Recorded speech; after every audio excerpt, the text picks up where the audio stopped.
Hi friends, welcome back to Sri వంటగది. ఇవాళ మన స్పెషల్ వెరీ టేస్టీ రెసిపీ బియ్యం పిండితోటి దోశలండి. ఇవి మనకి రవ్వ దోశల్లాగా చాలా క్రిస్పీగా చాలా టేస్టీగా ఉంటాయి అన్నమాట. మనం అప్పటికప్పుడు దోశలు ప్రిపేర్ చేసుకోవాలంటే కనుక ఇంట్లో ఉండే బియ్యం పిండితోటి చాలా టేస్టీగా ఈ దోశల్ని ప్రిపేర్ చేసేయచ్చు అనమాట. చాలా టేస్టీగా ఉంటాయి.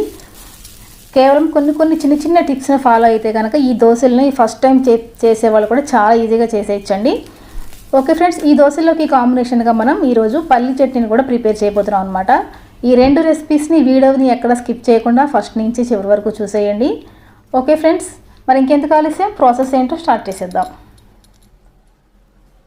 దీనికోసం ముందుగా మనం బ్యాటర్ని ప్రిపేర్ చేసుకోవాలి కదా. బ్యాటర్ ప్రిపేర్ చేయడం కోసం ఒక బౌల్ తీసుకుని దాంట్లోకి 1 కప్ వరకు బియ్యం పిండి యాడ్ చేసుకోవాలండి. తర్వాత దీంట్లోకి 1/2 కప్ వరకు బొంబాయి రవ్వని యాడ్ చేసుకోవాలి. తర్వాత రుచికి తగినంతగా సాల్ట్ యాడ్ చేసుకోవాలి. నెక్స్ట్ దీంట్లోకి ఒక 2.5 కప్పుల వరకు వాటర్ యాడ్ చేసుకోవాలి.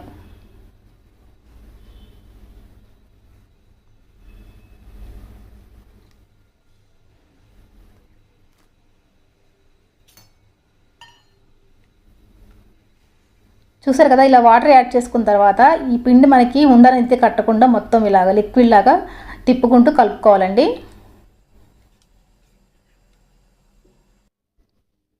నెక్స్ట్ దీంట్లోకి క్యారెట్ తురుము 1/2 కప్ వరకు యాడ్ చేసుకోవాలి. తర్వాత సన్నగా కట్ చేసుకున్న ఉల్లిపాయ ముక్కలు ఒక 1/2 కప్పు, 2 టేబుల్ స్పూన్ల వరకు పచ్చిమిర్చి పీసెస్, కొద్దిగా కొత్తిమీర తరుగును వేసుకుని చక్కగా కలుపుకోవాలి. ఓకే ఫ్రెండ్స్, ఇలా దీన్ని బాగా కలుపుకున్న తర్వాత దీన్ని ఒక 20 నిమిషాల పాటు పక్కన పెట్టేసుకోవాలి.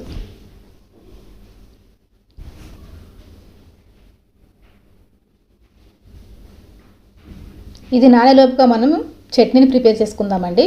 చట్నీ ప్రిపేర్ చేయడం కోసం ముందుగా స్టవ్ వెలిగించుకొని ఒక బాండి పెట్టుకోవాలి. దాంట్లోకి 1 టేబుల్ స్పూన్ వరకు ఆయిల్ వేసుకుని ఆయిల్ వేడైన తర్వాత 1/2 కప్ వరకు పల్లీలు, 1/2 కప్ వరకు పచ్చిశనగపప్పు వేసుకుని చక్కగా ఫ్రై చేసుకోవాలి.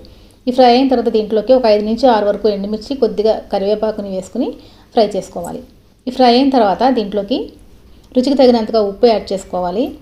తర్వాత 1/2 టేబుల్ స్పూన్ వరకు పసుపు, కొద్దిగా చింతపండు వేసుకుని బాగా ఫ్రై చేసుకున్న తర్వాత వీటిని పూర్తిగా చల్లారనివ్వాలండి. పూర్తిగా చల్లారిన తర్వాత మిక్సీ పట్టుకోవాలి. చూసారు కదా, మనకి పల్లి చట్నీ రెడీ అయిపోయింది. ఈ చట్నీని మనం కొద్దిగా తాలింపు చేసుకుంటే కనుక టేస్ట్ అనేది ఇంకా బాగుంటుందన్నమాట. ఓకే ఫ్రెండ్స్, చట్నీ పోపు చేసుకున్న తర్వాత దీన్ని పక్కన పెట్టేసుకోవాలి. ఇప్పుడు మనం దోశ వేసుకుందాము. చూసారు కదా, మనకి ఈ లిక్విడ్ బ్యాటర్ అనేది బాగా రెడీ అయిపోయిందనమాట. ఇప్పుడు దీంట్లోకి 1 టేబుల్ స్పూన్ వరకు జీలకర్రని యాడ్ చేసుకోవాలి. జీలకర్ర వేసుకున్న తర్వాత బాగా కలుపుకోవాలి. మనకి ఈ పిండి కన్సిస్టెన్సీ వచ్చేసి బాగా ఇలా నీళ్ళలాగా ఉండాలన్నమాట.